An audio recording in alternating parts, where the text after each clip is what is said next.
Okay, everything is rolling? Is this one recording? Yep, the red light's on. Yep. Okay, let's say a word of prayer. Lord Jesus, we're thankful for this day and opportunity to do your service. Lord, you said you should know the truth, and the truth shall make you free. And that's what we're interested in accomplishing here today, in Jesus' name. All right, now one more little technical thing, and it's weird, but it goes like this. 10, 9, 8, 7, 6, 5, 4, 3, 2, 1. All right, Kate, now I'll tell you. What I just did is simply to synchronize the cameras. It's not anything magical. Okay. And it doesn't mean, oh my God, the countdown is here. What we're going to do, we're just going to record a bunch of stuff here, and we can do some more tomorrow. If we forget something today, it doesn't matter. We can put it in. If you think of something in 20 minutes that should have been said right up front, it doesn't matter. Great. We are simply wanting to reduce this down to tape so that it doesn't get lost. Yeah. Okay? Yeah. And the big job lays ahead. That's the editing. Okay? So I want you just to completely relax. There is nothing that can't be done, redone. If we sneeze, if we cough, if, anything can That's be fixed. reassuring. If the ceiling caves in, all we do is clean up the mess and keep going. Okay. So everything here is real laid back. You've got a lot of information, and we want to get this down into a storyline, because I think what you've got here is something that is extremely important for people to know about. Yeah, it is. All right. Let's talk a little bit about you, and see now where'd you start out your life? You were born and raised in the country? Yeah, the city? I was raised on a farm. In fact, I live in the same neighborhood in which I grew up. It was my grandfather's farm. Part of it was divided into thirds. But in 1939, my grandfather was an obstetrician in Norfolk. He was also in the Naval Reserves. He was in charge of military intelligence in Norfolk, which is the largest military naval complex in the world. So I was born in the Naval Hospital, which was the NATO headquarters, and brought home to my grandparents' farm. My father was in the South China Seas on a naval vessel. My uncle was in the Navy. So I come from a long line of military civilian folks. They were not full time military individuals. They had jobs, and they would go into the war. They would be in reserves, and as my grandfather was, he stayed in and retired a Navy captain. But I live in a house that was in part of my grandfather's field. Is that And right? yeah. That's very interesting. But I'm being strangled financially by this Army intelligence group, JAG group, that my husband. Now, JAG, is that JAG? JAG, Judge Advocate General. I think American citizens do not realize how many JAGs are in our court system, and they take orders. They are in the chain of command, they're active reserve, and they are in our court system everywhere you look. Not just federal, state and local? Everywhere, yeah. And they're going to meetings once a month, and if there is a case like many of the military intelligence wives like myself, and we have information that would come out in a divorce hearing or whatever, they totally control it. It is Judge John Moore in my case in Virginia Beach is an Army Ranger. He is active reserve. He's a VMI Army colonel. He's a graduate of VMI. In Virginia Beach, in the courts, there are at least 6 judges, and I'm including commissioners in that, because in Virginia we have a system where the commissioners do a lot of the decisions, And all of these in Virginia Beach who take care of military wives are military judges. No, you mentioned the term VMI. What is that? Well, VMI is Virginia Military Institute, and it's where General Marshall, the Marshall Plan, went to school. It's a little West Point. There's a lot of tradition there, but it's based on the Greek sort of Spartan military concept. And my father went to Washington and Lee, which is also in Lexington. And I know that there is some sort of, I won't say cult, but there probably is some sort of club? Secret society. Okay. And so it's very, very tight clique. But what I was trying to say is that the judges are military men, and they're not independent. They take orders. They take orders. There's a chain of command, and in my particular case and the other 11 military wives whom I have met so far, there are many, many more, but they've all been handled the same way. Mm-hmm. That's not a normal divorce at all. You know, I've heard of these kind of situations before, but it's never been put so concisely and so reasonably that there would be a connection why some people just, no matter what attorney you have, it doesn't matter. Oh, no. The divorces and the settlements of assets never go the right way. No, and there's a FISA court, which I know is involved in my case. What kind of court? Foreign Intelligence Surveillance Act. It's a Justice Department secret court that American citizens are not aware of. There have been a couple of articles on it. It's a small group of men, and I think there's a woman on it. I believe there's 7 justices.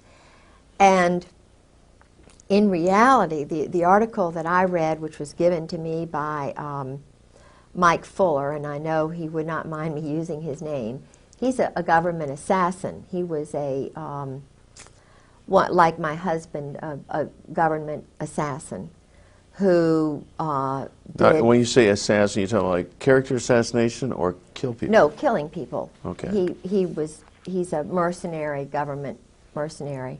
Okay.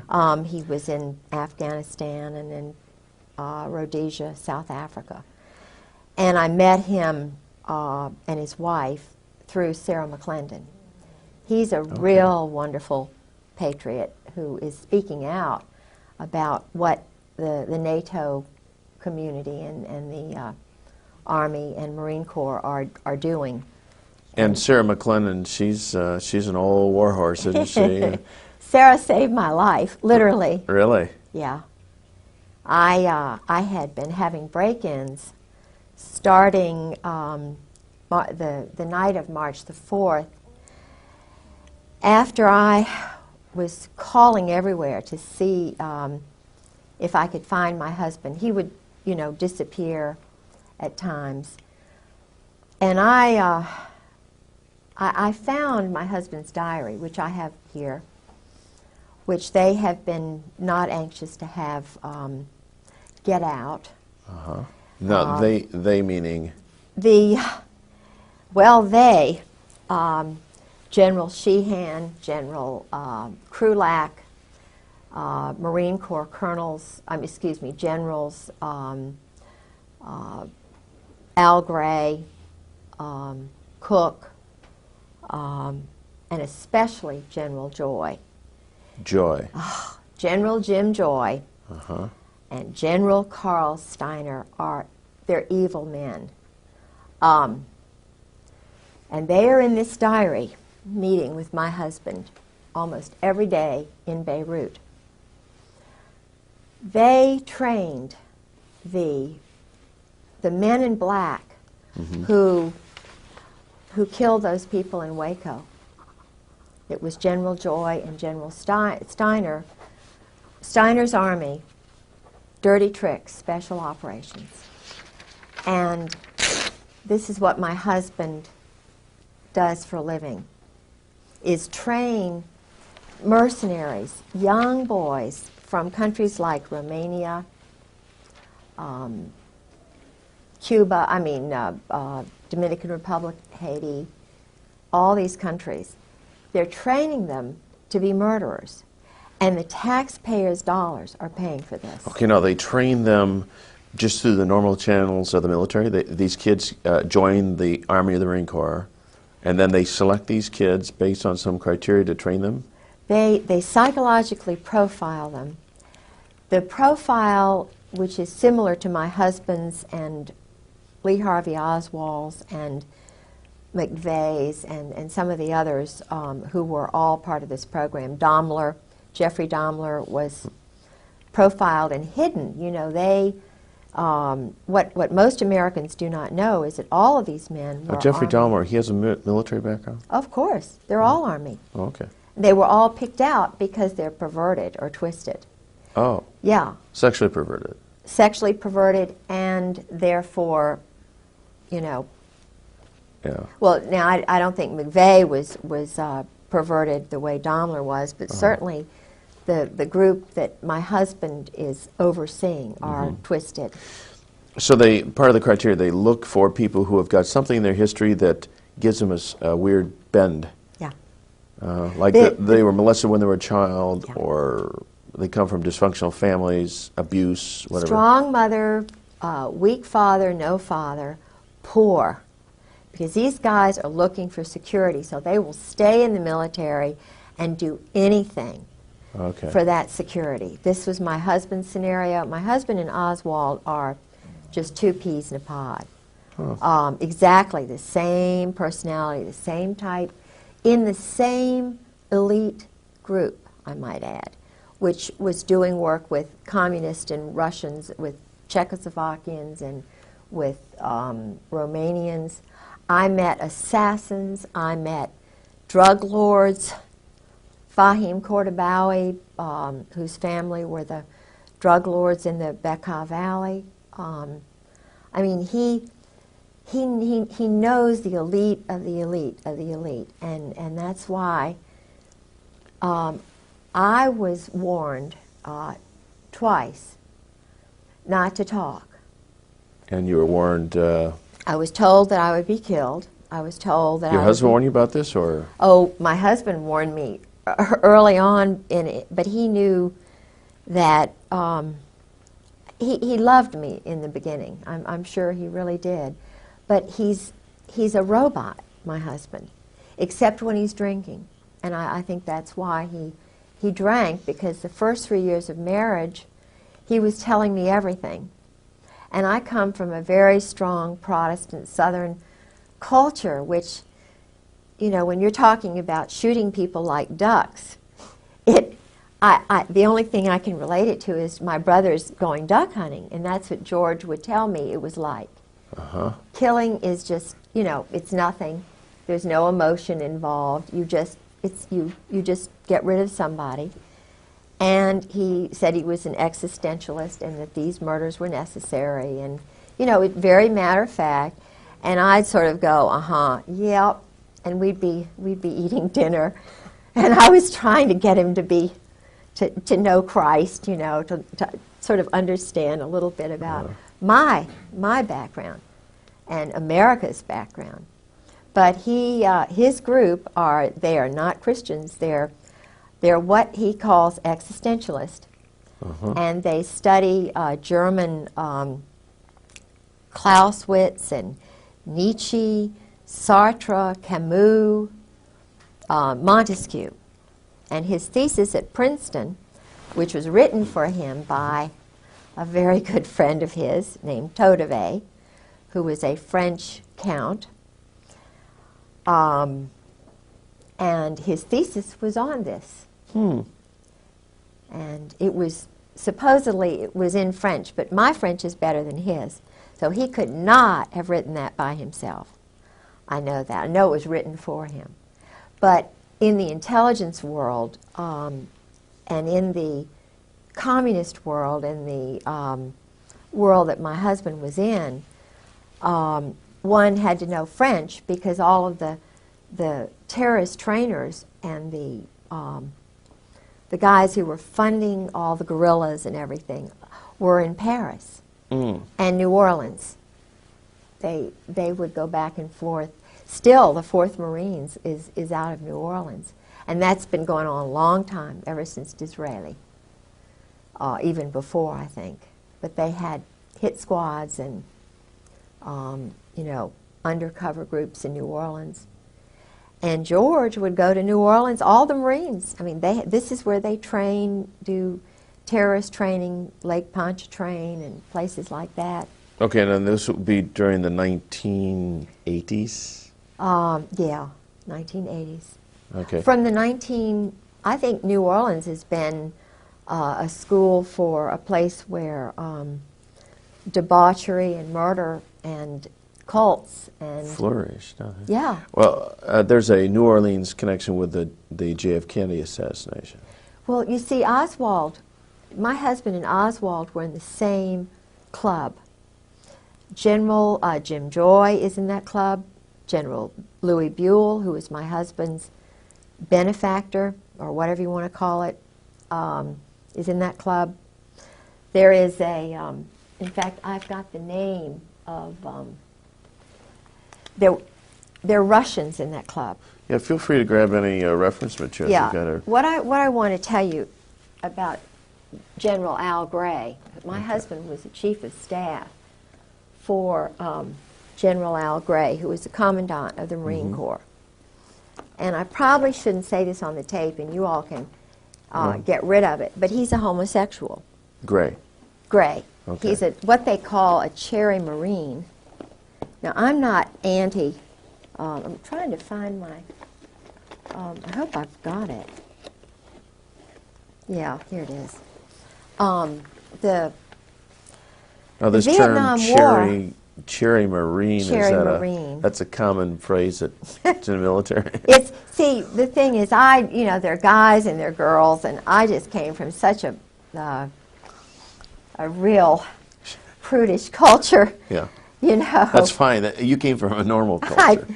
And I'm not judging them, but they, the Vietnam War, I know a lot about that, about the MACSOG program and the Phoenix program, because George was involved with a very important part of that. Not important, really, but he and Al Gray and Louis Buell and Michael O'Boyle and Ollie Whipple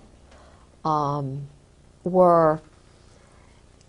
Do you remember the Manguez and the Pueblo? Was it the the seizure of that little ship? Yes. Yeah. This was. It's run by the mob. Then it was a mob military partnership, joint. It was a joint operation in Korea and in Vietnam. The highest levels of the Marine Corps and the Army in those special operations levels, the individuals are actually in the mob. New Jersey. You're talking about the mafia type mob? I'm talking about the Brooklyn, New Jersey mob. My husband, Al Gray, Sheehan, they're all Brooklyn. Cap Weinberger. Now, Heinz Kissinger, there's the Boston mob, which was shipping weapons back and forth to Northern Ireland. And I don't want to get too deeply involved in that, but it goes, Israel, some of the Zionists who came over from Germany, according to my husband, were, see, he works with those people. They do a lot of money laundering in the banks, cash transactions for the drugs that they're bringing over through Latin America, the Southern Mafia, the Dixie Mafia, which is now my husband's involved with in Miami. The military are all involved once they retire. They're, you know, they go into this drug and secondary weapons sales. And before I forget, I want to find the name of this Russian who worked with Al Gray, who was my husband's boss, and trying to see where I wrote it. I may have to look and find that another. It's no trouble at all. How are we doing over there, guys? Sound good? How much time is rolled on the clock? On your clock? You can speak. So 20 minutes. 20? Okay, good. I can't find it right now. I'll find it. Right. The Vietnam was really important because a lot of experiments were done on boys who went over there.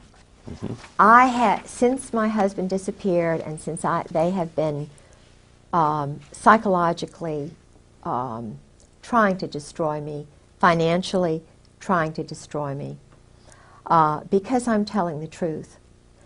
His first wife, I know, was murdered. Okay. She was, according to a psychiatrist whose name I probably won't give because he's an honorable man.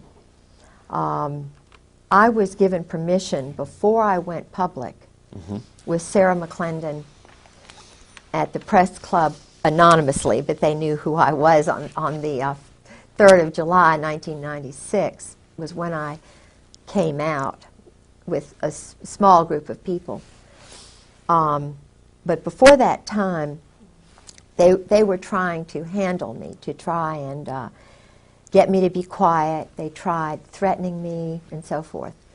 And I'm trying to remember where I was, what I was going to, the point I was going to make. I can't remember now what I was going to. It was something important. Oh, yeah, General Jim Joy. Yeah. I called General Jim Joy on the phone. I was trying to find where my husband was because I didn't know whether I'd have any money to, food to eat or what. He just walked away, and I knew that the Marine Corps knew where he was. But I was being handled psychologically. On the 4th of March, my home was broken into. They had elaborate plans to handle me. The 4th of March, 96? 1996. 96. And keep in mind, he had disappeared on the 28th of December. Of 96. Of 96, 95. Okay, So put yourself in my shoes. I have no idea where he is. He's done this before, and each time I was totally traumatized. So I get... What happened during this break-in? Well, they were looking for the diary, which I have here. Okay. I don't have the original copy, but this is the diary. Okay, can you lift it up so Yeah, we can... sure. Yeah, just... This is it. It's his Beirut diary. Kind of hold those. So Yeah. This is it. Okay. And it's in his handwriting. The Beirut diary tells how the intelligence community, the Army and Marine Corps assassins, snipers, are how they operate in a city during a crisis. My husband was the liaison between the White House and President Jamal. So my husband is a friend of Scrowcroft, McFarland's a Marine. All of these men are personal friends of George's. Colby, I spoke with personally on the phone. 2 weeks later, he was murdered. He went to Princeton. My husband knew him. He knew my husband. He told me, Colby told me that... Now this is General Colby? No, this is William Colby, who was head of the CIA. Oh, okay, yes. Who was murdered in a... so-called boating accident. I know exactly how that happened because, you see, the SEAL teams, SEAL Team 6, 4, 6, and 8, are on the East Coast, and then the odd numbers are on the West Coast. And some of the people who are affiliated with the SEALs,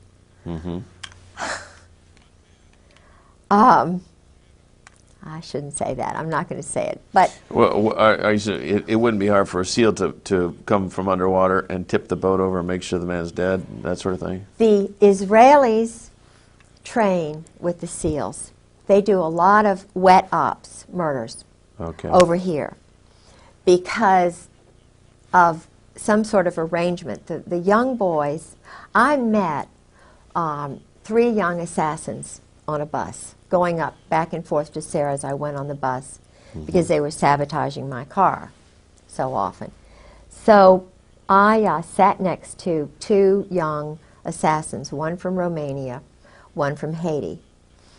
And I let them know that I understand, how it is. And this little boy cried. I won't mention which one it was because it may get back to him. But he told me it was the same scenario. His mother, he lives on $850 a month. Now these are mercenaries working. The taxpayers are paying mercenaries. The taxpayers are paying young men who are not citizens of the United States to kill innocent people, women and children. They get on a flight from Norfolk and Oceana. They fly to Stuttgart, and I was told this is what they do. Then they go by a special helicopter to countries like Turkey, like the part of Iraq, to Algeria, to parts of Africa, and they do wet ops. They'll just, murder 5, 10, 20 people, and then they blame it on the Arabs, or they blame it on somebody else, but it's actually NATO rogue assassins, because there are men from Australia, South Africa, Britain, that I've been able to determine, and a lot of these other little countries that are sort of wanting to get into NATO, they have little boys that they pick out, and they call them special. They use the word special, meaning elite, irregular, in order to entice these boys because they don't have much ego. So if you call being a criminal, in other words, they are protected. They know that they are above the law. That's what my husband's above the law. Judge John Moore is above the law. Colonel Barry Cantor, my husband's JAG colonel lawyer, is above the law. Grover Wright, Marine Corps. A lot of these guys who were judges had their wives gotten rid of. Judge John Moore had his first wife thrown into a mental institution before he became a judge. He battered her. And I spoke with a man who has a Purple Heart, 2 people who knew Hannah very well. And Hannah Moore was deeply in love with her husband. He got back from Vietnam. He was an Army Ranger. He battered her. He physically and psychologically abused her. And she started screaming, doing because I was battered and bruised. A lot of wives are by these Vietnam vets. But if they're a colonel or if they're a rising star, the wife has got to be crazy because they've got too much invested in these men. And it's a very small cult. I mean, I have heard the things that they do when they're colonels. It's some of the same things that they do in Cap and Gown, which is the Princeton version of Skull and Bones. My husband went to Princeton after he went to the Hun School for 4 years. Okay, now we should probably clarify a little bit about, you mentioned Skull and Bones, and Many of the people wouldn't be familiar with that, and the cap and gown. So what are these clubs that these young inductees are pulled into? Secret societies? Secret societies. And again, is this to make them feel super special? Yes. And also put a control on them Yes. so that you never tell these secrets? Yes. Oh. That's it. You have got it. You know, I've heard a lot of child molesters. I mean, people who are not connected with the military, just plain old child molesters, will molest a child and then tell them, now if you ever tell, you know, they'll take a cat and strangle it and kill it or something. This is what I'm going to do to your mother. This is what I'll do to you. Yes. Bad things will happen if you ever tell. That's right. And children grow up believing that I must never ever tell. And they don't, generally. That's right. Unless someone comes along to help them see the light and come out of it. Yes. And you see, my husband is frightened to death. I believe that his brother was murdered to keep him in, because he had gone through 4 years of this mind control. And the man who did it, you can see this on the video, his name was Charles Caddock, and another man named Alexander Robinson. Okay, Charles Caddock. Caddock. And the other one? Alexander Robinson. Alexander Robinson was a Marine, very well-connected Presbyterian family, whose family member was the influential one who brought over the Saudis. The original Saudi head of Saudi Arabia was George told me all this about Mohammed Faisal, Khalid Faisal, and Saud Faisal, and there were something like 32 brothers of the then in the mid-50s, the ordained, you know, whoever was head of Saudi Arabia. It was actually the United States who chose that person, because the United States, through Charles Caddock and that group, murdered the good one, the one whom everybody liked, who was well educated, and who was normal. In, I believe it was 1952, 1953, 1954, in Paris, the universal Saudi, the well-educated Saudi, was poisoned. And what would his name Charles be? Caddock.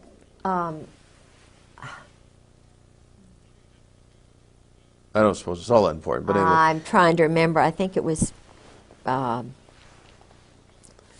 or he died in Paris. And so his brother, his half-brother or whatever, was the father of all these 32 boys, and the 3 oldest now were snuck into the United States. I have a degree in history, Virginia history, undergraduate degree, and master's in Scottish history. And being a Southerner, we always look at, you know, past is prologue. And I jumped into the Saudi Arabian books to try and find out something about the Hun School, which is in Princeton, started by a physicist connected with Einstein in that group. So I was looking for the Hun School because I knew they went there. And they're in all the brochures. They're very proud to say, you know, we have the Saudi royals went here. President Cheeseborough brags about going over there and being wined and dined, and, you know. So I only found one reference, but it was a reference that said something like they went to a prep school in the United States. That's all they said. Well, it was the Hun School, and my husband was one of the playmates. Charles Caddock was the bodyguard, quote-unquote teacher for these guys. So they would go out and play in the woods, and they were doing homosexual things with them. You know, I mean, there was a lot of money. They bought a big house. Yeah. And so. Okay, now I was momentarily distracted. Okay. Explain to me a little bit about this, the homosexual event here. Well, George, for the first 3 years of our marriage, was drinking entirely too much, and he was trying to let me know about his world, and I'm not judging him. He's a bisexual. Okay. And I he believe. needed help. He needed help, he needed Still love, does. he needed cry. He Yeah. still does. Mm-hmm. He really needs help. And the handlers knew that I was changing him. I was taking him away from this crazy cult Right. that he'd been in all these years. And I mean, we were going to church. He even walked down the aisle one time when Tony Evans preached at Scope. I mean, he was overwhelmed. And At Scope. No, at what is? Scope in Norfolk, it's a big auditorium. Oh, okay. And so, but he was a little boy when he was, it's mind control. MK Ultra, somebody said. They had a group of men, psychiatrists in New Jersey. I don't know where this place was, but they would go, and even his roommates in Princeton told me about it. George never, intentionally, he never introduced me to any of his friends. So I had to cold call all these people. I got their names and addresses, telephone numbers. I called all these roommates at the Hun School and at Princeton. Mm-hmm. They told me things about George and, holding hands with, with Caddick and other people, about being a cheerleader and going off and so forth. Now, a cheerleader, this is a kind of a trade name, right? No, he was a cheerleader for the At Princeton. At Princeton.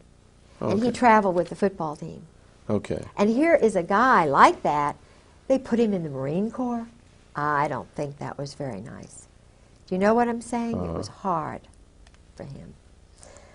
But it was part of the the long-term vision. Absolutely. They wanted him long term. And it's because of the Saudis. This is what I believe and what his roommate believes. He had a roommate at Princeton who was also at the Hun, who's a dear, dear, wonderful. His mother is an Anglican. His father was a Jewish doctor from Brooklyn, and Jack is a dear. And we talk to each other a lot on the phone. George sort of, dismissed him because George was getting in with another crowd. George got into Cap and Gown, which is the same kind of fraternity. I mean, it's an eating club at Princeton for intelligence officers. It's Cap and Gown. Would they have anybody involved that wasn't intelligence-oriented? Football players and so forth. But I have a feeling that Cap and Gown has a lot of intelligence officers and boys who may have been raped. Of course, they'd never talk about it. Right. But I know that the initiation is, they get very drunk, and even in the Marine Corps they do that. It's called dining in. They have the shellback ceremony. They do a lot of homosexual enticement.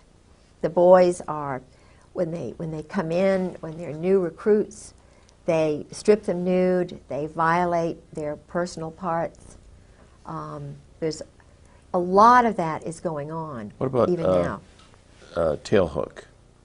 Yeah. Is there a connection? Yeah, sure, because the cream of the crop is doing this. They're having group sex parties. And that was a Navy operation too, wasn't it? Yeah, but the Navy and the Marine Corps. Of course not. Maybe we ought to for those That's another. that tailhook they don't know anything about. Tailhook was refresh our memories. Well, tailhook. In fact, I when I was single in Norfolk, I know one of the people who was deeply involved with tailhook, who was the captain of the Saratoga, was very much involved with this kind of behavior.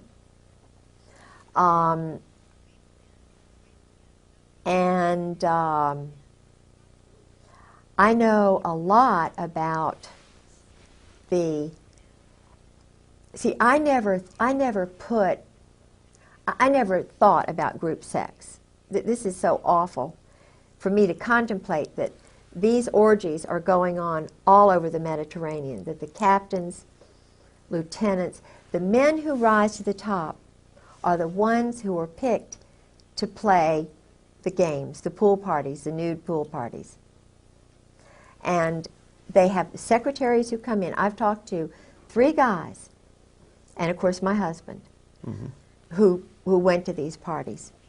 But what they do is, and this is General Al Gray, who was the main prime mover, they would go to a place like Aix-les-Rosé, where Charles Caddock, this teacher who inducted, got my husband into it, he retired in one of these all-male party houses on the Mediterranean. I mean, that's where and my husband kept up with him all through the years. But these sex parties and orgies, they're all homosexual in nature, or is there some heterosexual? They start off with the wild secretaries. It's kind of, you know, my husband did those in Indonesia. He did them at a place in Northern Virginia with his first wife. I did not know any of this. I knew absolutely none of this when I married him. He told me he was loyal to his wife. He wanted me to think he was just apple pie, because I'm just a one-man woman. Right. When I took that oath to marry him, love, honor, and obey, that's me. But he, when he was married to his first wife, was just an addict. He was a sexual addict, an alcoholic addict. He loves, you know, terror, and his whole little soul was just being sucked away from him desperately. And he needs Christ. He needed me day in and day out. He did not need to be. What he's doing now is running more of these operations. You know, as you describe this, I can't help but think of Bill Clinton. Well, of course he was. He was one of those profile boys. But the difference between Bill Clinton, and I'm not saying Bill Clinton's better, but Bill Clinton did not he didn't know anything about the assassinations. Bill Clinton, when I was living with Sarah McClendon, the senior White House correspondent, who saved my life, because she said, Mrs. Griggs, you get up here to Washington right now or you're dead. You're going to be dead. And I still feel as though I probably will be. I'll certainly be financially ruined. They are still doing psychological operations in my home, sabotaging my car, messing with my telephone, my radio. You cannot believe what I've been through in the last 2 years. It is horrible. And it's being done to other women and other wives and other men who don't go along with the program. They are murdering Marines. They're murdering sailors. Of course, one of the best ways for you to stay alive is to do what you're doing. Really? Reduce this, oh, absolutely. Reduce this to video, get this scattered all over the country. They won't touch you, because if you're dead, that validates everything you're saying, see. So, well, they poison people. Publicity is the best thing you can do. Yeah, one of the things that was happening to me after, I must tell you about General Joy. I found his name all through the diary. And what was really strange was that George had mentioned him early on in the marriage, but then after a certain incident at Camp Lejeune, which I think is very interesting, relating to tailhook and something that I did there. I'll tell you about that if I can remember. I called. It took a lot for me to get General Joy's phone number, because the Marine colonels were not going to tell me, because they knew I was investigating. So nobody would tell me about General Joy. I called a person in George's address book who was a general, pretending that, I was updating my Christmas card list. Yeah. And I just wanted to find Jim Joy's telephone number. He said, oh, he's up there. He's running morale, welfare, recreation for the world, a payoff job with the mob. And he's living outside of Quantico. And here's his phone number. So I call him up. And keep in mind, my husband is infamous, Princeton graduate, chief of staff for Al Gray, who runs all the dirty tricks for the Army. Linda Tripp worked for Carl Steiner, who was a partner of, Jim Joy and Carl Steiner and my husband were the triumvirate in Beirut. Okay. And Linda Tripp worked for Carl Steiner down there This would be approximately in the 80s. She and her husband were both Delta Force duos. They send them, but then they divorced, so that broke up that. But she's a dirty tricks person, Linda. Anyway, so I call General Joy and I say, General Joy, this is Kay Griggs, and I'm George Griggs' wife, chief of staff under Al Gray, head of half the world, dirty tricks, special operations, wet ops. And he goes, no, I don't believe I know your husband. Exactly his words. And I'm taping it, by the way, because they took my tape. They started coming in and putting sticky stuff and running my, just mind jagging me. putting sticky stuff. On the tapes, and they would put the tapes on different, they would go to a lot of trouble. They would take things that I said on one tape and put it on another, and they were having fun with me psychologically. But I taped this conversation with General Joy, and I said, well, that's really strange, General Joy, that you don't know my husband, because I'm sitting here on my bed, and I'm looking at my husband's diary that he kept the whole time he was in Beirut. And you're in there almost on every page, you're in there a lot. And you're going over to Cyprus and Rome, and you're, getting money for weapons, and, and then they're going to Tel Aviv, and they're doing this and that. And I said, you mean you don't know my husband, George Griggs? And you're a Marine, and he's a colonel? He went, oh, that George Griggs. Because he knew I had the diary. I see. Then he said, oh, Miss Griggs, let me call you back. Let me call you back. So he had to confer with General Sheehan, General Joy, General Gaiman, General Hartzog, and his little cabal, particularly General Gray and General Krulak. So he called me back, and he was just like a little puppy dog. He said, oh, Ms. Griggs, I'm going to be in Norfolk on the, the night of the 5th, 6th, and 7th. I'll be at a morale, welfare, recreation meeting at the Marriott Hotel, and I would like to meet with you when I get there. I'll be getting in around 5 o'clock, and I could we could go to dinner, or you could come and have breakfast the next morning. We could eat, blah, blah, blah. Or 11 o'clock, now I have to speak at this luncheon engagement. You're welcome to come to that. Or we can meet at, he went through every hour of the whole time.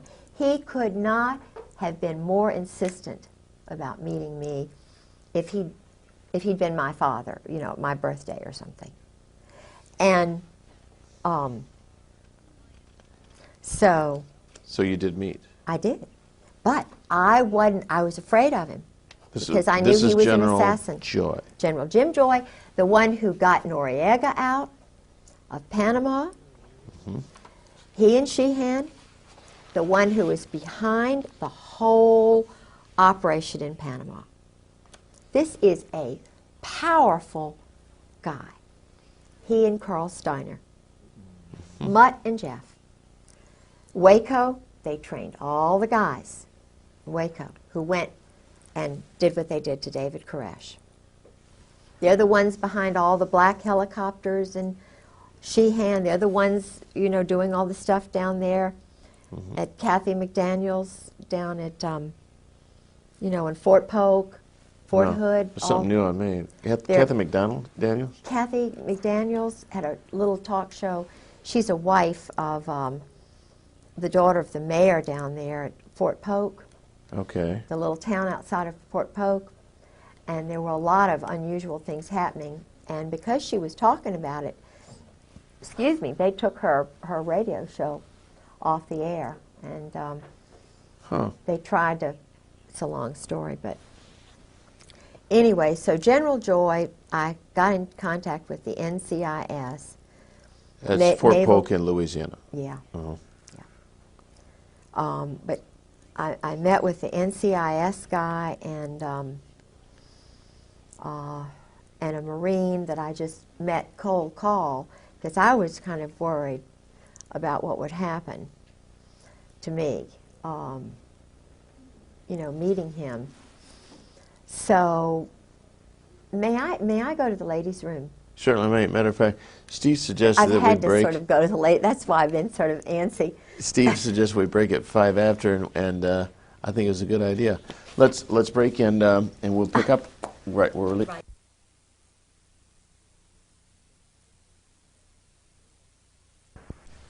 Well, I think you're fine doing it, dude. We're rolling.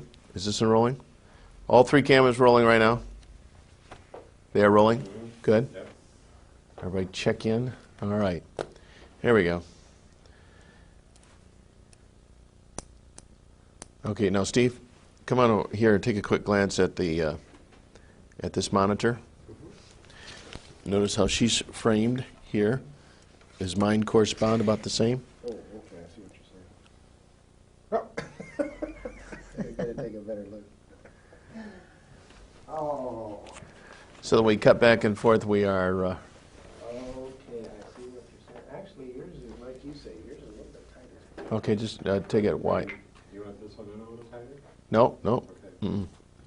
She's just right. I tell you, I have the perfect reference. I can tell now those chairs are giving the perfect reference. Except that I'm a little bigger than she is, so I may stand a little taller in the chair. Okay. Whoa. Whoa, yeah. Oh, the distance, maybe.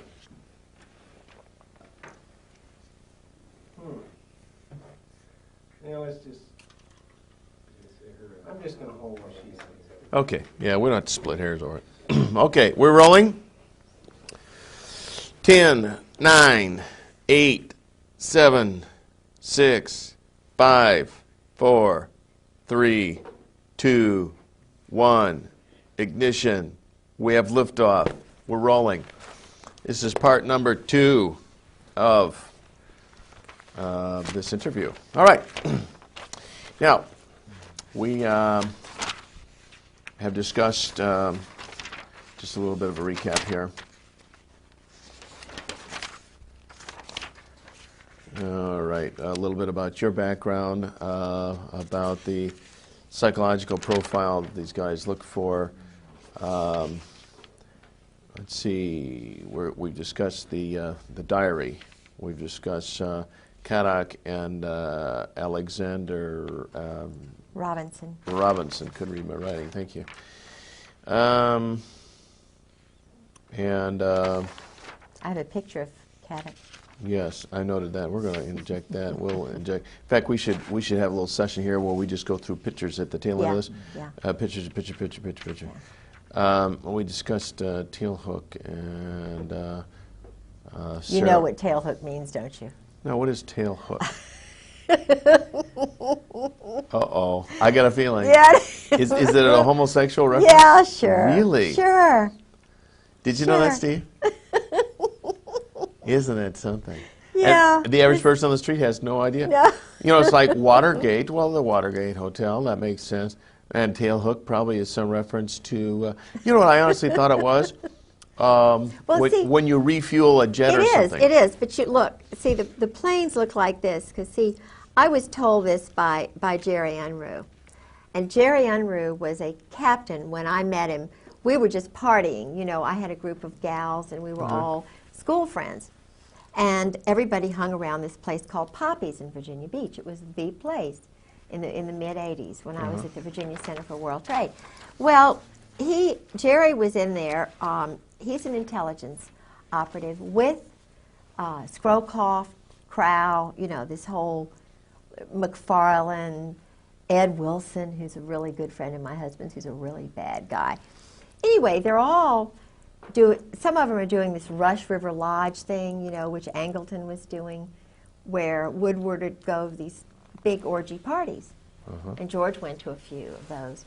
But this, you see, is the plane, and it kind of looks like that. Okay. And yeah. it refuels. Uh-huh. See, that's what the hook is for. That's called the refueling. tail hook. Yes. Uh-huh. But it has a double meaning. A double entendre, sure. Because and I went to the preceding show 2 weeks ago, and they had the tail hook booth, and I have some stuff, I don't think I have it with me, but tail hook souvenirs, because they are really trying to promote that, you know, the charitable function of that organization. Yes, of course. Yeah. Now, the fact that that cover got blown on those tail hook things, that Paula was a Coggin. major snafu, right? She had to try very hard to get that out. That was at Camp Lejeune? No, I think it was in Las Vegas. Okay. But, oh, my thing went on in Camp Lejeune before tailhook, and this is why I got flagged. Oh. Because I stopped all the go-go dancers in the officers' clubs, and they got very mad with me. Ooh.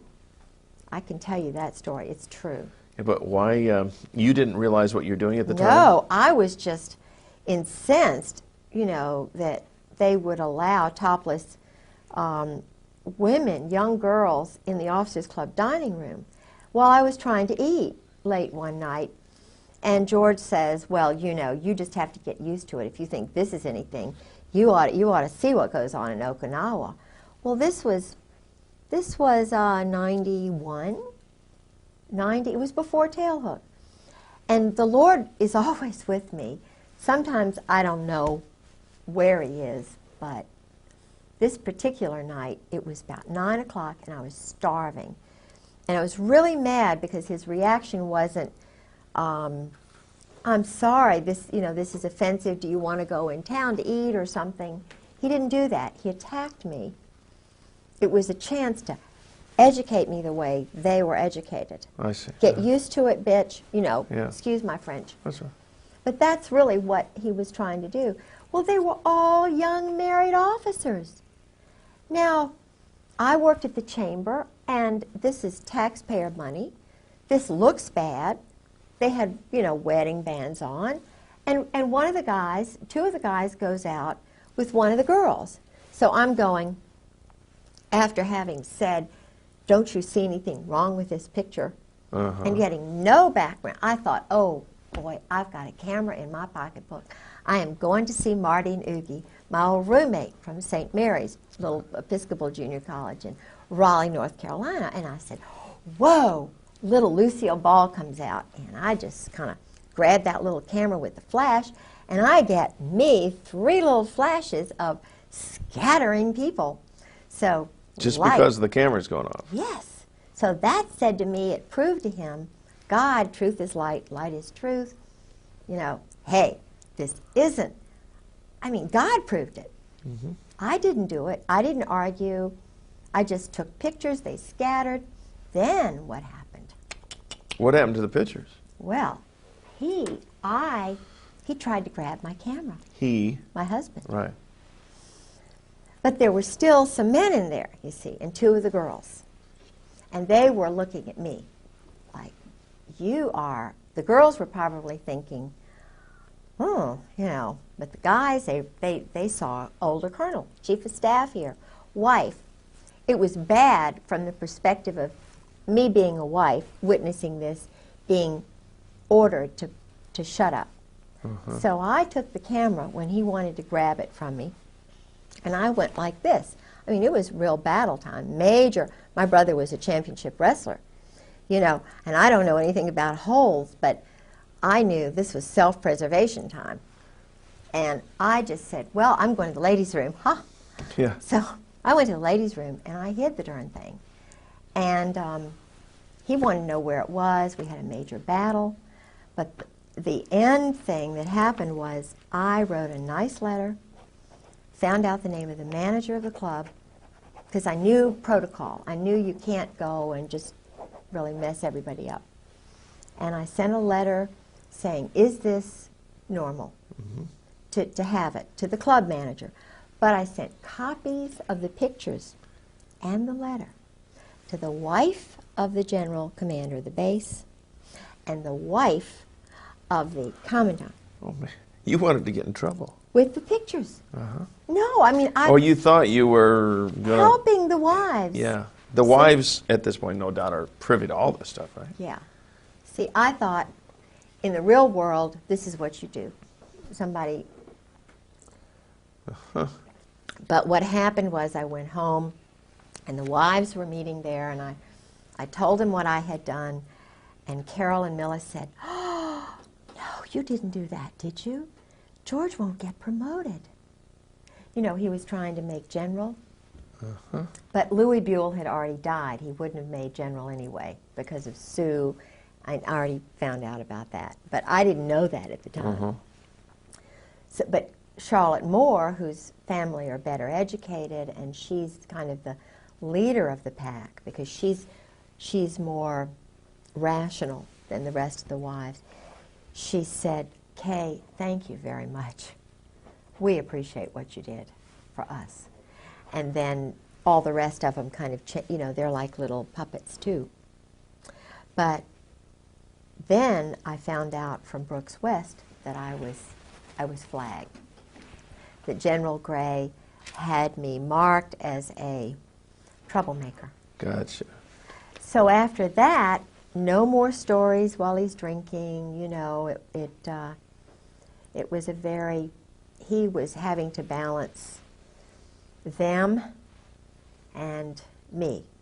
You know, he was,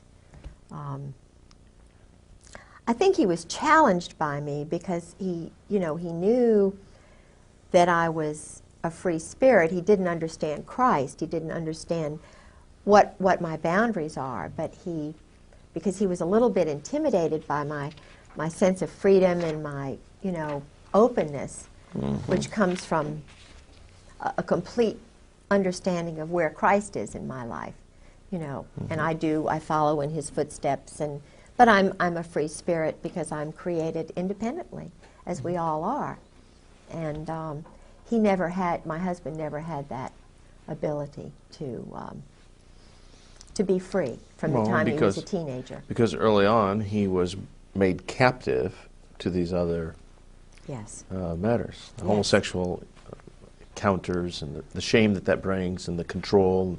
So he was a bent twig early on. Yeah, and he had the Saudis were beginning to pile into Russell House at the Hun School in Princeton, which is the school that my husband was in for 4 years on scholarship. He never saw his parents in 8 years. Now think about this. His parents were shipped to California, I believe strategically so that they could control his mind. Okay. He was too poor to fly out there. I think he did go one time when he was ROTC on a flight that took him forever and a day to get out there. But he had an uncle later on who bought a house in Princeton when he was in college. So he had a little bit of nurturing. And this uncle became his father. Okay. And this uncle's 2 sons and the next door neighbor became his wife. He knew he had to marry because of what he had gone through, and it was, I think, so shameful and so hard on him that he married right graduation day practically from Princeton. University, where he had 4 years in ROTC.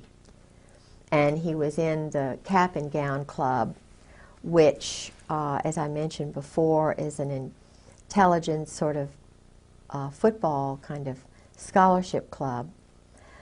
But what's interesting is my uncle, who was in intelligence, Ben Delaney, went through exactly the same hoops.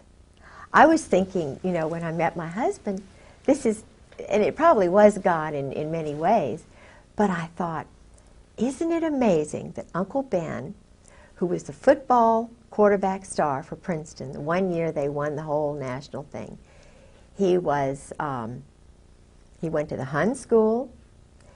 His father and mother were both killed, or something happened to them, and I think they were a fairly well-to-do, prominent family.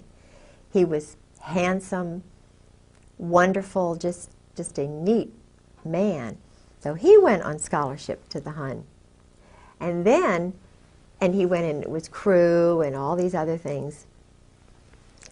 He was in Cap and Gown. He was, he played on the football team. He wasn't a cheerleader. My husband was a cheerleader. But they were in exactly the same pattern. ROTC scholarship. They left ROTC. They were dependent on the government, on the intelligence community, you know, selling weapons to whatever country. I know the country, but in other words, they were doing work for the joint under the table all these years. Okay, and directly under whose instructions to sell these weapons? Do you know that? Yeah. Okay, and who would that be? Well,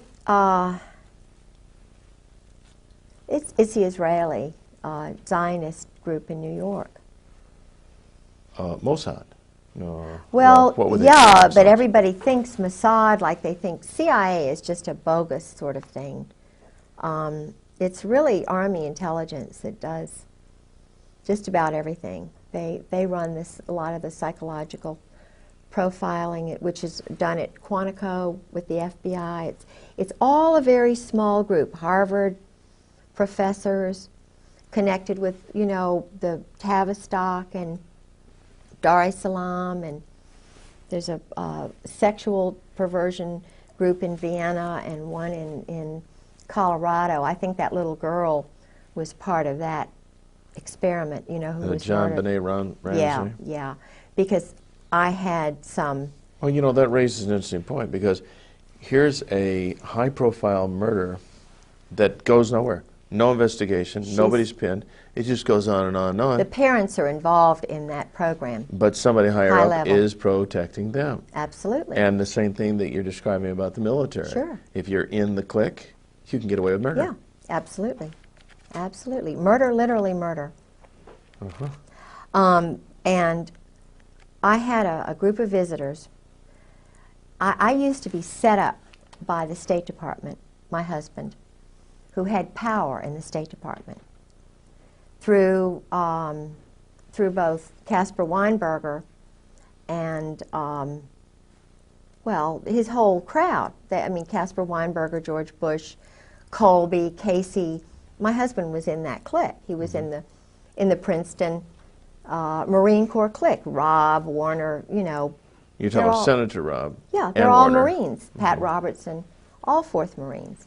I mean, they're all involved in this. They know, they're running everything. Now, you mentioned Pat Robertson. You're talking about the 700 Club, Pat Robertson. Yeah, Okay. there's a power thing there. And it's all male, it's all white, and they know the murders are going on. They're surgical, they're strategic, they're political. But what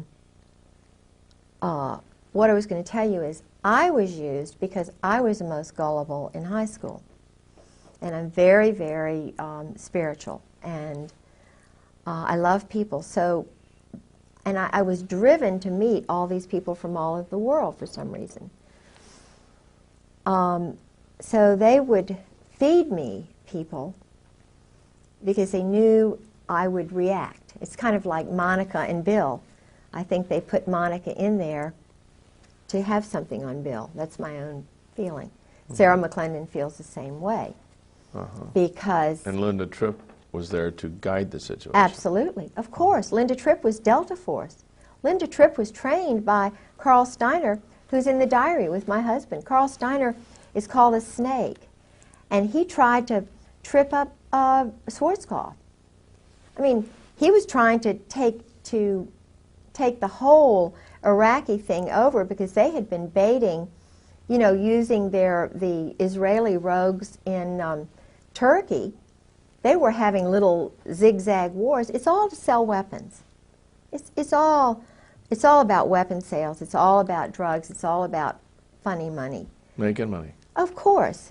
And the head Krulak, who is the Commandant of the Marine Corps, his father, Victor Krulak, worked with this Russian, Czechoslovakian double agent who was worked with Al Gray, who was enlisted at that time, rose right up to the top because they were involved with Butcher and this whole crowd that was trying to pick fights.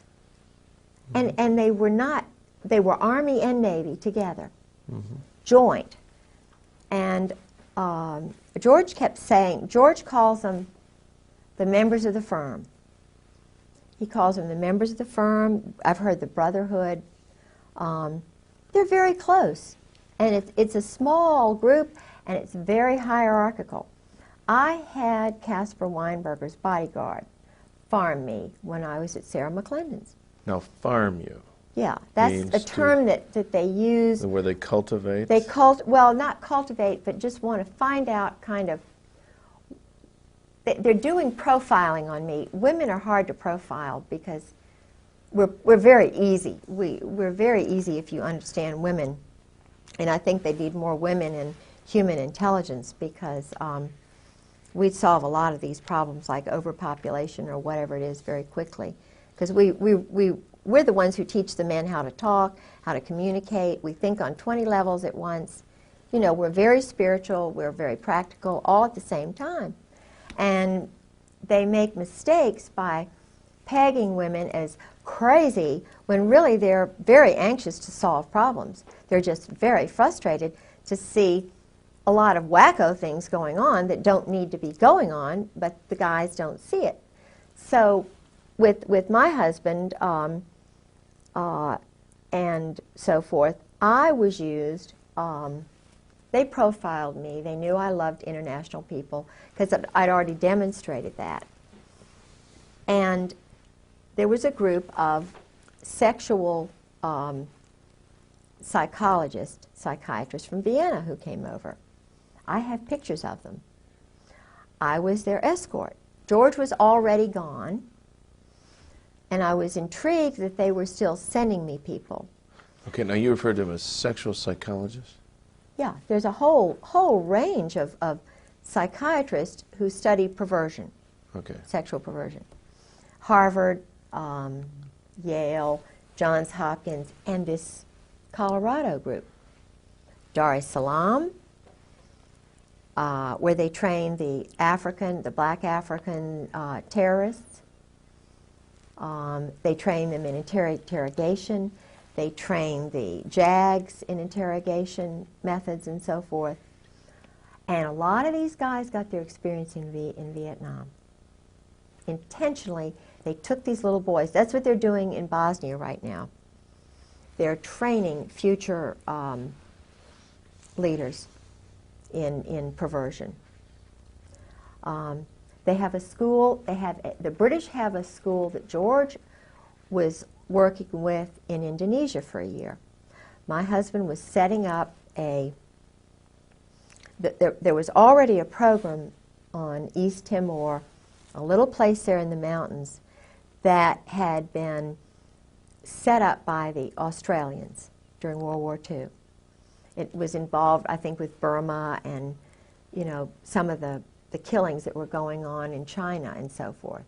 That T. Parker Host, this man who now controls my husband with Bob Edwards, T. Parker Host, this is how they got together. T. Parker Host, I knew when I was the assistant director of the Virginia Center for World Trade. I was the first woman on the board of the Foreign Commerce Club. I was very involved politically, and I was having a ball. And I met T. Parker Host through someone else. I was the chairman of a board of all these international shippers and brokers. I was just a, sort of a glorified secretary, public relations person. Now, T. Parker Host was the Finnish consul and the, at one time he'd been the Norwegian consul, the Icelandic consul. I thought he was a really nice guy because he was outgoing, he seemed Virginian. I didn't know that much about him.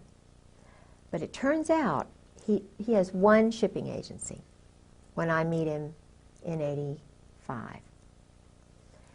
He knows my husband's profession instantly because he brags about being with the mob. See, the mob runs the port of Norfolk. I mean, it's terrible to say, the bankers, and then they have the, this is not, I can't say that. You can't say what? No. It's, the ports are run by, it's a homosexual hierarchy. Okay, it makes, that's not objectionable. Well, okay. And in Norfolk, it's Walter Chrysler, Phil Hornthal, they have the rich ones, and then they get the little ones in by introducing them to the big guys. It's like George met Einstein. Einstein was in that little ring that the Saudis were in. It was a very elite. No, Camus, you're saying Einstein? Albert Einstein Okay. was in that little Princeton ring before he died. And Okay. George, they partied together. Anyway, so the Norfolk crowd runs the port. It's very organized and so forth. And I knew the person who was running the Maritime Association shipping agency, very nice man who was that way. But I didn't know it, I went out with him. I like him very much. I mean, he's a very nice person. But And completely homosexual. Completely. But he liked me, and I thought he was wonderful. Many homosexuals are very he's engaging a people. very nice guy. Well, his best friend was T. Parker Host. He lived with him for a while. Well, I didn't think anything about Parker because, he'd been married and had a couple of sons, and I thought, well, this is just a guy who's moved away from Newport News for some reason and settled in Norfolk. I thought it was unusual. He didn't have any friends. I didn't know.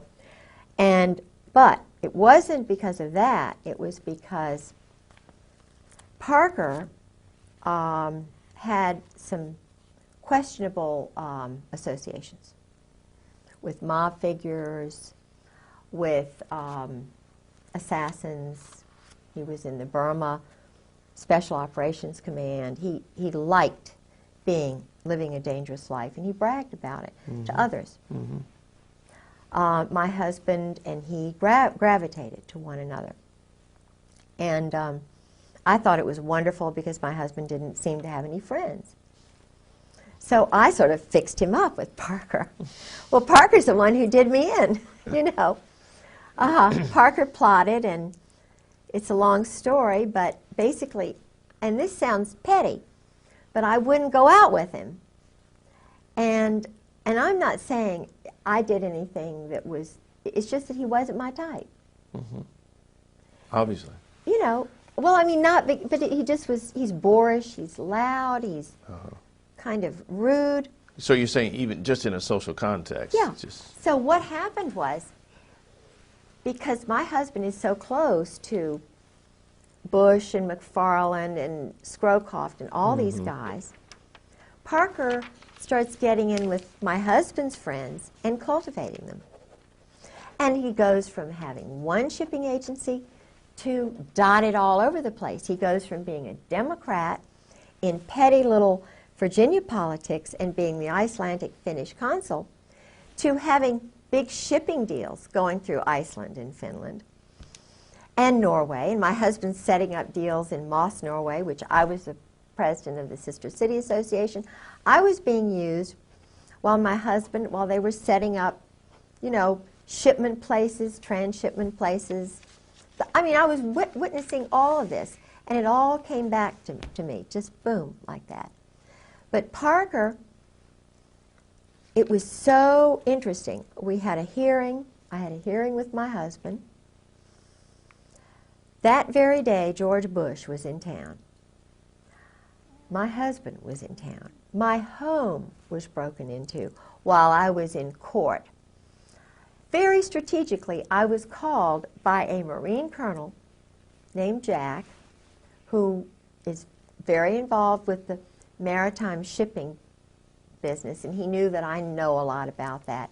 He called me and invited me as a guest of his to attend the George Bush huge banquet with John Warner while my house was being robbed. My car was sabotaged that day. And guess who introduced George Bush? T. Parker Host. Now, he made it to the big time.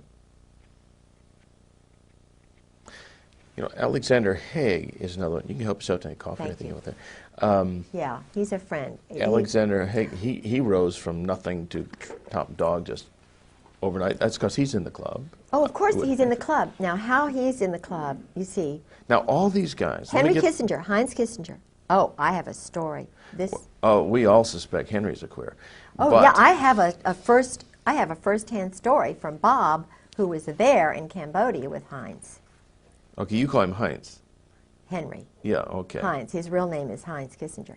Okay. We'll straighten up. We got a light that fell down, boys. Did you notice that? We got to be alert to notice all these little things. And that's very hot, by the way. Haig was an Just army. a second. Let's get this straight here, because Right. that is a hot light, and you'll burn your fingers if you don't touch it. By the way, as long as we're kind of in an unofficial break here, did you have to read my note while I was writing it? See just part of it. When I was writing it? Or only when I held it up? When you held it up over here, Okay. I made an adjustment. Well, I was starting to write, I wrote widen her a bit, and then I looked up, well, lo and behold, he's done it. So I thought, well, maybe he could read this over my shoulder. That's cool. And then, No, and he did. Oh, you saw it and interpreted. I've seen you. you could read it from here? Oh, that's cute. This is, oh, y'all are wonderful. What a team. And What then a team you are. you could, thank you? Yeah. Yeah, okay. Actually, all you got to do, if you write it, just tip up a little bit, I'll... Okay.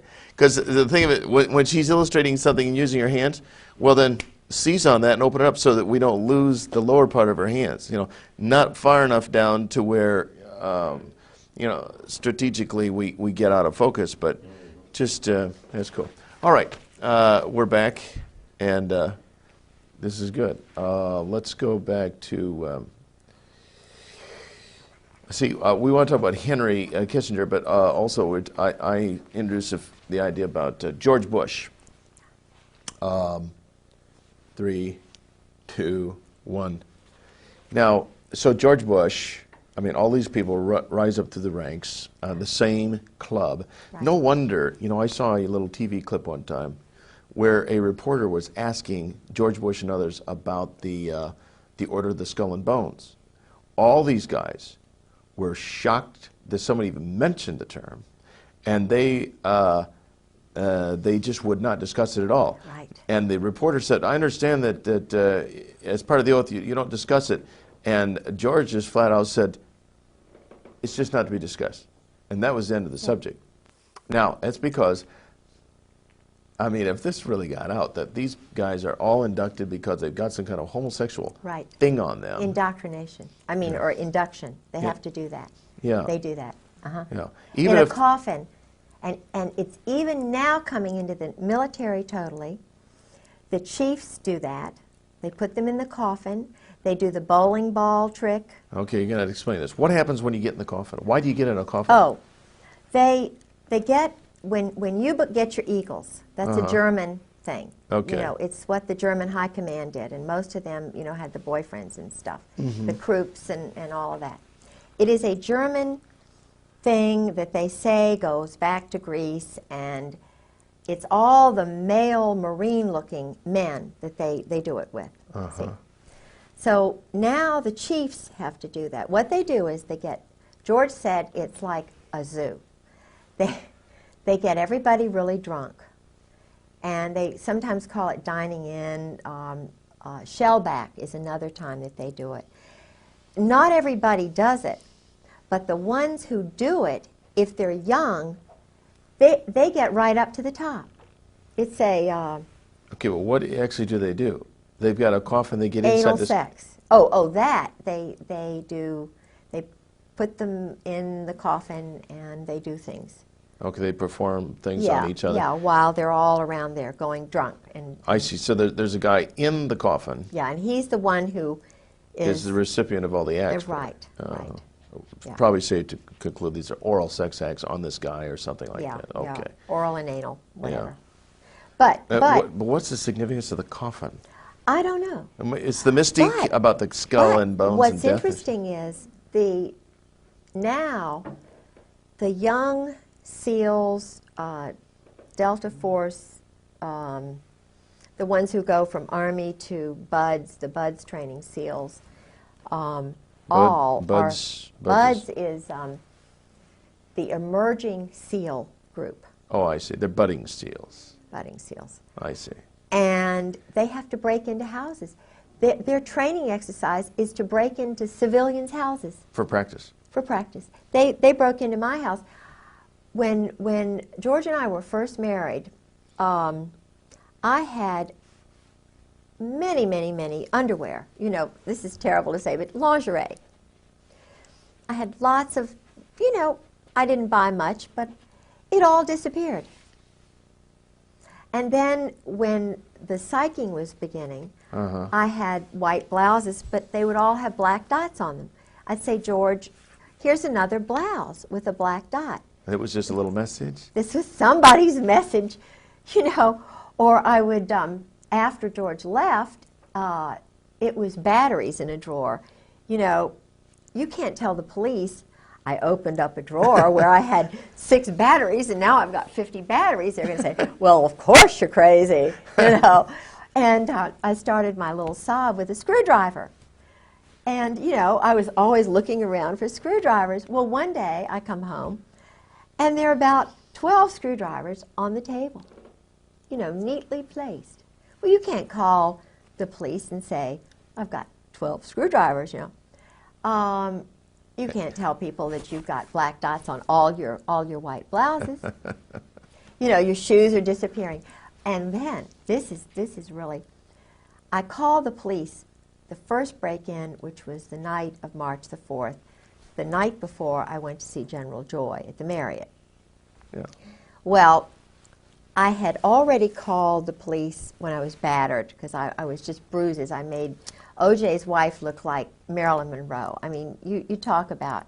And I was doing this because I thought it would help him, have 45s put to my head, and he's laughing. He'd strangle me and put his finger on my jugular vein, and he'd just say, now don't you dare move, Or I'd be lying in bed, and he'd do a jap where he'd just push me off the bed. You can't believe what horror I went through to try and get this man to understand what Christ's love is about. People say, oh, well, you should have left. Well, I took my marriage vows seriously. I knew he was injured psychologically by the war, by whatever he was made to do. So, I'm fine. I just sacrificed a lot. I was in a big wrestling match with a crazy guy, But I still love the little boy within. He's very troubled. But anyway, I called the police after a number of little break-ins. And guess what? The policeman they sent was a little short guy with a short haircut whose name was Shorty Satterwhite. Okay. And Shorty Satterwhite was saying, oh, now, Miss Griggs, now you're just making this up. Now, Miss Griggs, this is you're just traumatized. Your husband's gone, blah, blah, blah. I found out he was a 20-year Marine. Okay. And not only that, but there's another part of his life. But that's okay. I mean, he's a nice guy. But he was a Marine. And he takes orders. Of course he does. He's still reserve. So I think, okay, I'll call the FBI. You know, I'll let them know what's going on. I heard about the FISA court and that they, you know, because I'm talking about William Colby, maybe they think I'm a threat because I know all these international people. So I'm just going to call them and tell them what's going on. So I called Torrance, who's the head of the FBI, and he's too busy, you know, too busy. So he sends this guy, Dan McNally, out. And Dan McNally is a very nice guy, and he has this girl interview me, and I type out something about Georgia's history and what I know. Guess who else is a 20-year Marine? Dan McNally. Mm-hmm. And it just so happens that Dan McNally's best friend, and he's not married either, but that's all right, his best friend, who is from North Carolina and never married, is a best friend of Fred Hentz, who's the one who took me to this place, Mahi Maz, where I had the 2 death threats, who was graduated from college in flat 59. He was intelligence. His father was a German high, part of the Kaiser's elite group. Mm-hmm. He was NATO colonel, which I thought was pretty neat, and that's why they knew the profile. Kay likes NATO people because she's going to learn a little bit about another culture, you know. And I'm not saying that because his family were high command, but he was also an existentialist. And Okay, and again, for our viewers that may not know the term existentialist, you mean? An existentialist, according to my husband, which he is one, Fred Hentz, all of these people are existentialists.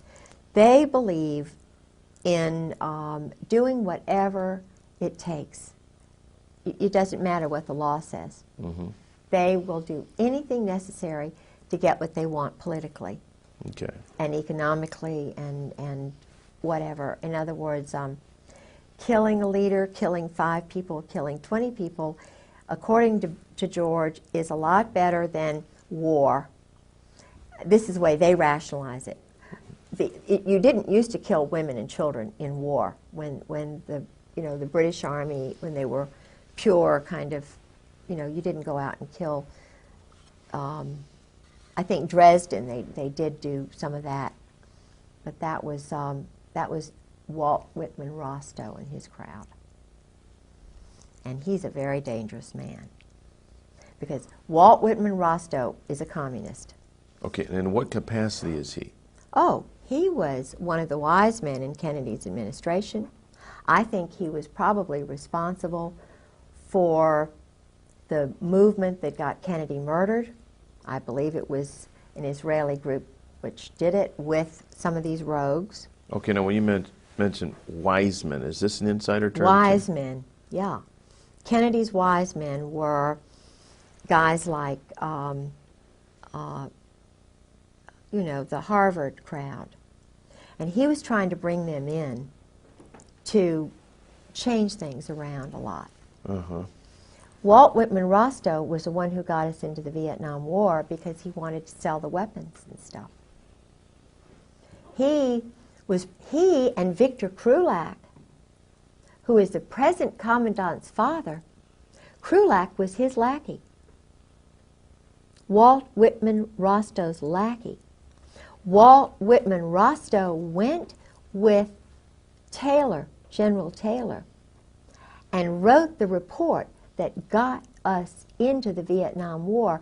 And all the time that the Pentagon was saying, no, no, no, no, he was a cheerleader for the weapons sales. He and Henry Kissinger, Heinz. Mm-hmm. He and Henry. Walt Whitman Rostow, Eugene Debs Rostow, these were communists, named for communists. Eugene Debs Rostow, and it's either his son or his other brother, runs the big Boston mob, the port there. His name is Nicholas Rostow, with the Weld, with William Weld. They've done all that drug business in Mexico for years. They had that Russian, the one who was murdered by the assassin, Ramon. He was a competitor, Stalin's competitor, and he escaped. Very famous Tolstoy. Okay. Mm-hmm. Tolstoy became a Christian at the end, and you can't become a Christian. That's a death warrant. So they killed Tolstoy because he was becoming too, I think, now I don't know the whole story. There's probably a lot more to it, and maybe I see completely the wrong picture there. But Tolstoy was murdered by this same Parisian, Spanish, Czechoslovakian, Georgian, Russian group, Okay. which are all part of the former Abwehr. All right. We've got to stop. Tolstoy is not the correct name. I know who you're talking about, but I can't think of it. Tolstoy is a writer. A what? He's a writer. He's a Russian writer. But the guy you're thinking of was murdered in Mexico. Yeah. It's not Tolstoy. Okay. What was his name? Nice little Jewish boy. Good. Mm-hmm. It's a good point to bring this up, because if we can correct that name, and don't go that wide. When I'm talking about going wide, I'm not talking about going anywhere near that wide, because we got all this junk over here we don't want in the picture. Are you sure it That wasn't is Tolstoy? I think plenty it for- was. He's a writer. That's just plain for. I know he's a writer. Sorry about that. This It's guy- okay. I know. This It's guy okay. was- You're learning. the right-hand man of Lenin, and he defected and went to Mexico. Right. Went to Mexico and murdered him. I think it was Tolstoy. It could be two Tolstoys. No, Tolstoys. Tolstoy is a very famous author. You're not thinking of Trotsky. Oh, yes, you're right. Hey. Oh, got it. Let's correct that. Oh, thank you. Bravo. We're getting close. Bravo. You were doing Close. so well, and I thought we can't use this because it's the wrong name, and it's going to discredit the whole story. Good. And I'm You're sorry good. about Okay. that. Good. All right. Trotsky. Well, let's back up. Okay. We have 5 minutes to go. Okay. We can easily do that. That is on this tape. I'll tell you what, We have more time than this, but on this tape. Next tape, and in the next 5 minutes, tell us what Max Sug means, because you mentioned it earlier. Okay. But I still don't know what it means. But let's get Trotsky in this piece right now while we're thinking about this. Okay. So let's pick this up with. You were saying about. We were talking about the wise men. We were talking about the Rostos and. William Weld in Mexico and the involvement of the Mexican government. And it's not Tolstoy, it's Trotsky. Okay, hold on a second. It won't even be necessarily mention that, because that will be completely clipped and edited. So just go ahead and tell the whole story, but use the name Trotsky. All right. Okay, so Yeah. go ahead. The, Here we go. This group, which was run out of Paris, is still being run out of Paris, this revolutionary terrorist group, which is controlling these Marines and Army Steiner's group. They all operate together. The man who started all of this program during Vietnam used communists who were in the Spanish communist movement. They actually promoted communists in the OSS, which was started by this William, Donovan. Okay. So they were promoting and using communists who were actually wanting to get rid of our form of government as a stepping stone to world domination. So this group now in the Army and in the Marine Corps has communists at the very top who are really, existentialist, which means they don't believe in God, they don't believe in Christ, they live for the moment, they believe in sort of one world which has no religions in it. Right. They're the ones who put Napoleon in power, they're the ones who put Oliver Cromwell in power. They're the ones probably who actually were behind the Roman Empire and maybe the Egyptian Empire. They put puppet people in power, and they actually run it from behind the scenes. Now, Trotsky, as I understand it, was escaped from Russia. He had become a Christian, I understand, and was working with agents in the United States, Israel.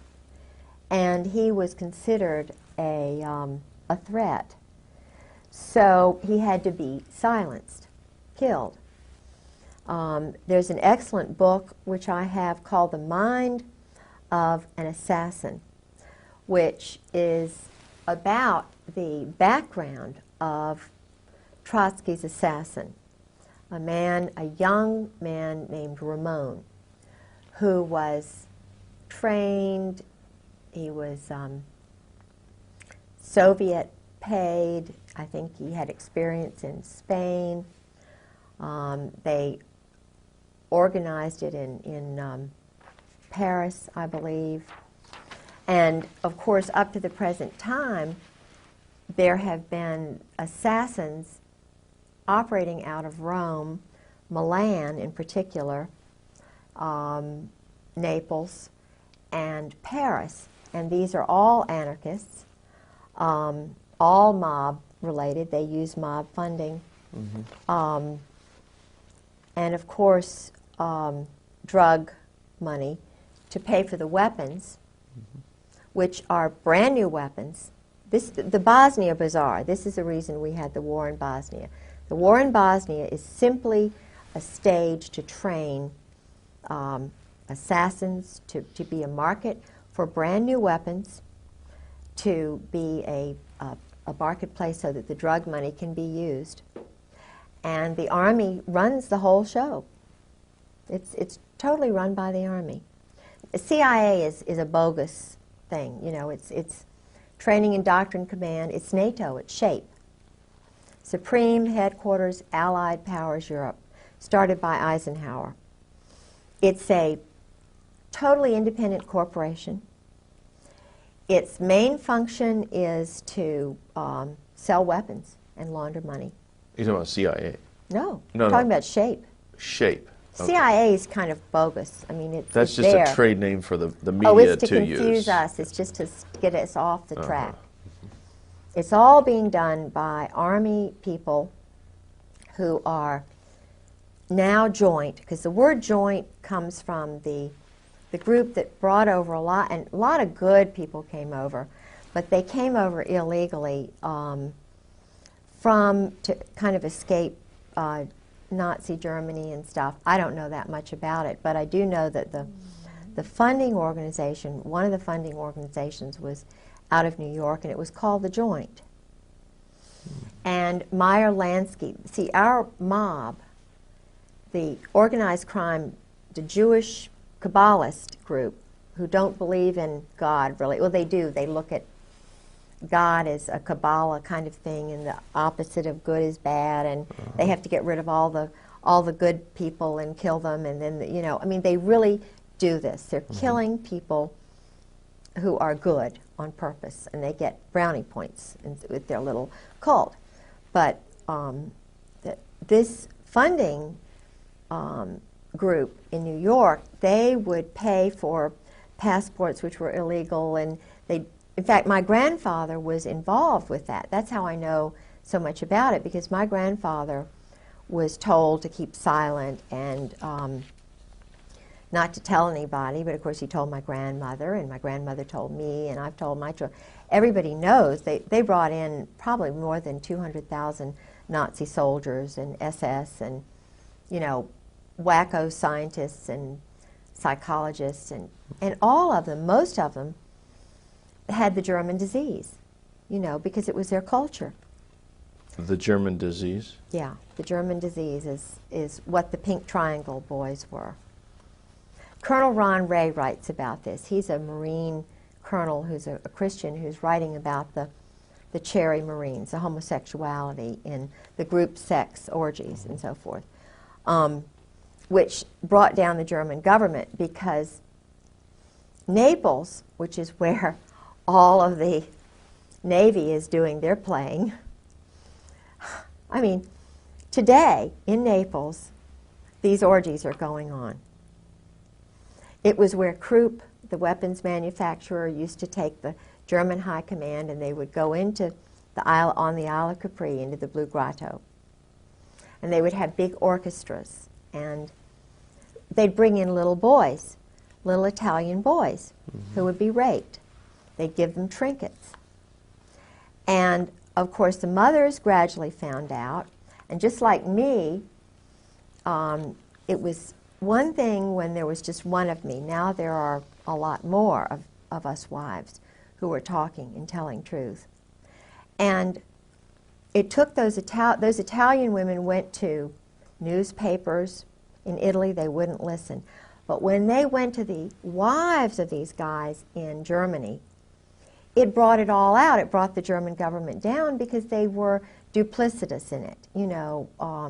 But what they were doing was pedophilia. They were raping, bringing in little boys. They involved the Catholic priests, you know, who were bringing in all. Anyway, so, but what happened was this whole group came over to the United States. And they,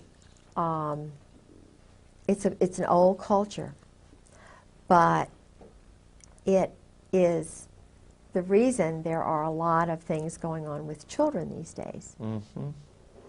And it explains why it's all being covered up, because if you've got police officers who are playing these games and they're going in the woods like to, what is this place where, I mean, even Eisenhower played these games. Even Mike Kemp out in, it's called the Hermitage.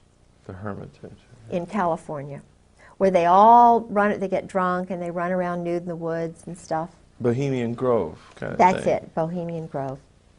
Okay. Bohemian. Rather than Hermitage, it's the Bohemian, Bohemian Grove. Grove, that's the name of it.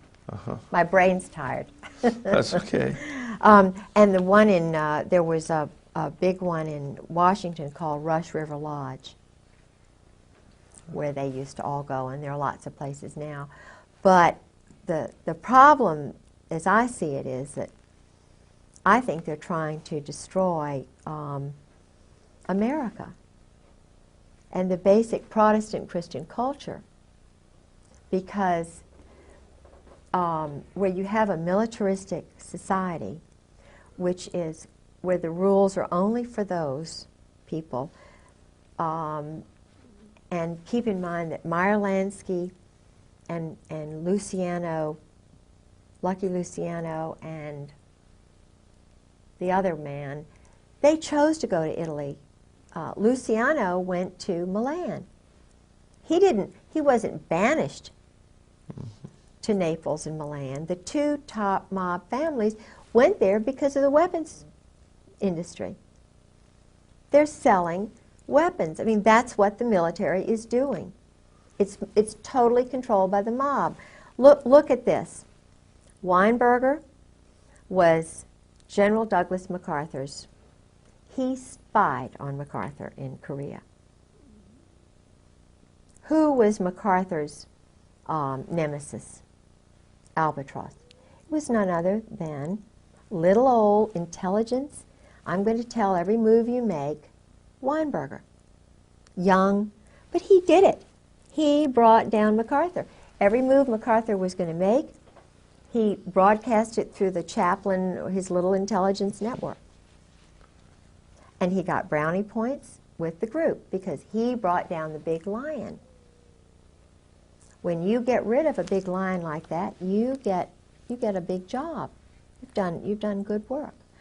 And they needed to get rid of MacArthur because he didn't want to keep the wars going. He wanted it over, and you know, it's like General Trefay, who took over after the Vietnam War was over, and he was on C-SPAN in August of '96 with former Ambassador Whitehead and a few of the other the State Department Vietnam people. And General Trefay, he was he had been holding this in for years. He was on C-SPAN. This man let it all out. He said, I took over at the end of the Vietnam War. I was in control, right? Big general charge. So I say, cut off the shipment of weapons. So I tell the Pentagon, cut off the shipment of weapons. He said, I got a phone call from Henry Kissinger saying the weapons are going to continue at the wartime rate. Sure. Now, that's when all this stuff with China started. It started before then, because already the communist agents, the New York, Brooklyn, New Jersey mob, were already training Mao. Mao was trained in Paris. So was, you know, the one in Cambodia. What's his name? I can't think of his name. The one who was Pol Pot. Yeah. They were homosexually, bless their little hearts, by priests. They were wonderful little boys sent there, you know, turned, which is the word, you know, when they believe their mothers and then all of a sudden the world's horrible and then they have these wonderful friends who are going to make them leaders. Yeah. They're turned psychologically, and it's a pattern. And so this is why it's so important to know what they are doing to innocent little boys in the Army and the Marine Corps today. Why? Why are they having them go together in groups and strip nude when they're brand new inductees? Mm-hmm. Why do they do certain things in public, in front of the group? And Well, they even do that during the pre-induction physical? Yes. I mean, And they also have the doctor. that's why I didn't want to go in the Army. I knew there was something. Yeah. But they also turn around the other way after doing that. The other way, and they're upside down. And they do this anally. Now, why do they do that in public? Why are the urinals all out in public, you know, without separate stalls? Yeah. If they're not promoting this. And then why is it that the ones who are this way rise up faster than the ones who don't? Because there's someone there noticing Yeah, sure. those Sure. who are Vulnerable. vulnerable. I was going to say rising, but that wouldn't be quite They're appropriate. called rising stars. Rising stars. Rising, that's the word the State Department uses for those who are controlled. And when I was volunteering with the State Department as an escort in Virginia, I had this group called, I thought it up myself, VIVA, Virginia International Visitors Association. And I tried so hard to get to be a part of the State Department family. But you know, I'm a Christian, see, I'm a Protestant Christian, and they don't want Christians in there. My goodness. You know, I would have guests and I would let them know I was a Christian and that I love them and Virginia's a wonderful place. And Yeah. But I couldn't be a part of that. No. They sent me people, but you know, I never was a part of it, even though I had lots and lots of dignitaries. Did you Are we ever have running any, out? did you ever have any contact with Madeleine Albright? No, I lived with Sarah McClendon for about 6 months. And Sarah is a Democrat. See, I was a Republican all these years. I was married for 21 years to a Democratic governor's grandson. It was an arranged marriage, and so I knew a lot of the high-level Democrats who were really sort of conservative. It's hard, you know, in Virginia, they're very conservative. So when I stayed with Sarah McClendon, I had become a Republican, you know. And Sarah told me a lot of the things that were going on in the White House from her insider perspective. which totally challenged my perspective on everything. You know, Ron Brown was murdered, for example. Sure. Vince Foster was murdered. Forstall was murdered. Tell you what, we're gonna break right here Okay. because we're just about out of tape, I think, on this in here. This would be a good place to pick up, though. Ron Brown, Vince Foster. I think Foster had a Marine Corps background. Is that possible? I think so. He may have. I bet he did. That would fit right in. Yeah. Oh, yes. Oh, yes. That would fit right in. Because Yeah. Nussbaum's office was right across the hall. Okay, we can pop these tapes out actually, Okay. and we're fresh with brand new tapes, the number 2 ones. Let's take a nice little break. All right.